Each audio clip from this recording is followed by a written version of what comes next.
What's up, YouTube? This is Todd Horse with Tasty Tracker. Today I'm going to talk about the risky roll. So rolling in general is when you're taking your spread, your vertical, your iron condor, whatever you have. It can be a single naked call or put, obviously, as well. But anyway, you're taking one of your contracts and you're moving it out to a different expiration or to a different strike price. So generally, there would be three things you could think about here. The rolling the challenge side. So if you have your call level up here and your put, and then the strike and the stock price is right in the middle at the moment, it starts going up and it's challenging your call side. You could roll your call side further up, but basically what you're doing there is increasing your potential loss because you're taking the loss on the original call vertical that you had.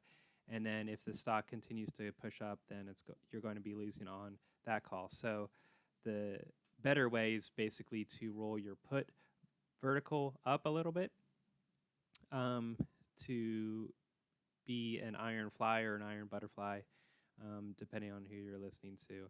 And that's where the strikes that you sold are the call and put that you sold are the same strike. And you can even go inverted there, where the put side goes above the calls.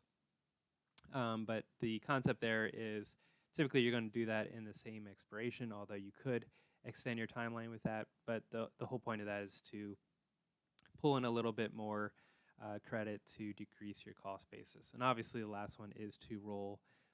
Let's have an example again of this iron condor. Roll the entire iron condor out to the next timeline. The reason you'd want to do that is if you still believe in the trade, or if you wanted to continually hold a position in the trade. The positions I basically always have a position in and wouldn't mind continuing to roll it out are lower priced ETFs that are $10 or $15.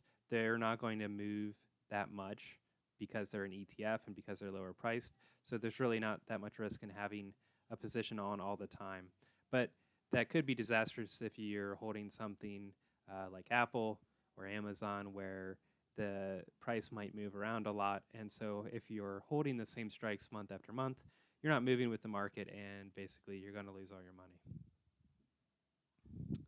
So when I started out, I was putting on some iron condors on some securities, and then I would close the unchallenged side. So again, in that example where the security is pushing up on our call side, I would close out the put side when it hits like $10 or $20 worth of value because there's not that much value left. And I was hoping to, because there was no more value there, to close that out, and then hoping that the security would fall down and I'd be able to close out the call side at its maximum value or close to without actually having to wait till expiration.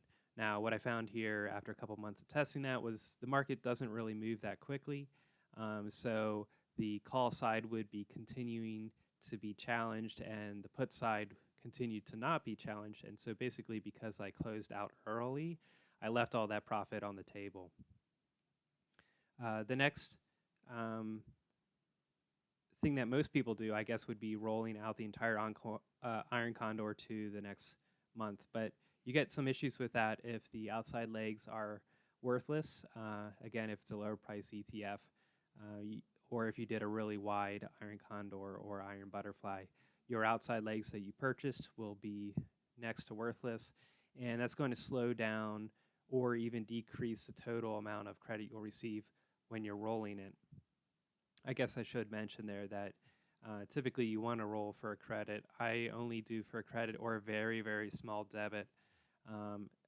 If you are going to pay a lot to extend your timeline, you're only increasing the amount of total risk that you're putting on that position. So a lot of times it's better to just close that position, take the loss, and then move on and get better strikes on a better security that'll work out for you next time. But anyway, the other thing you'll notice too is in our example, especially here, the put side was worthless, so that's going to drag down if I try to roll the entire iron condor out. I'm not going to get a lot for the put.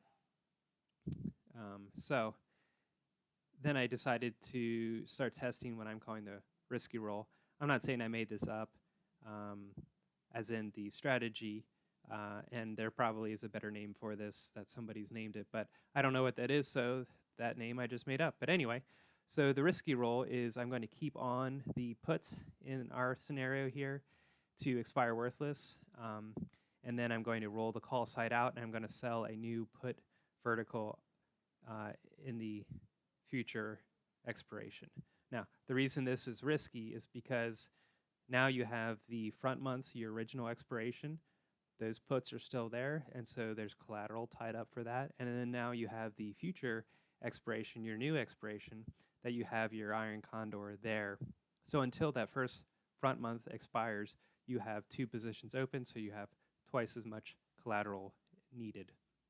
The other thing there is if the security flips on you and does start going down, now your puts that you left on to expire are going to begin to get challenged. So what I would do there, if that was the case, would be to roll those puts out again and then sell calls, a call vertical, to match that. So what I would end up with would be 2 iron condors then in the future expiration. And then hopefully the time it took for your security to turn against you and start putting pressure on your puts would be a couple weeks. And so those iron condors would be spaced out by a couple weeks on expirations anyway. But even if they were the same expiration, that's not really a big deal for me to hold 2 positions in a security. So anyway, that's what I would do there. Okay, so anyway, that was just a quick video I thought of. You know, most people might not be thinking about, it's not necessarily legging out of the iron condor, but different things that you can do to sort of maximize your profit along the way. But anyway, if you like the video, give it a thumbs up, share, subscribe, comment, all those things. I have a year's worth of videos, so check back every Friday. My website is tastytracker.com. I'll leave a link in the description that you can get a 50% off your first month. Also, we have a referral program that if you refer people, you'll get paid each and every month that they're a member. And, you know, I have a whole bunch of features here listed. Tracking for stock and options, break-even, dividend assignment, risk calculators. I handle rolling, which no broker handles properly. I have some analytics for you so you can tell where you're being most profitable. And there's free demos, so just go check it out. If you like it, you can sign up. If not, no big deal. If you do, it's $9.99 a month, which is cheaper than any other tracking solution.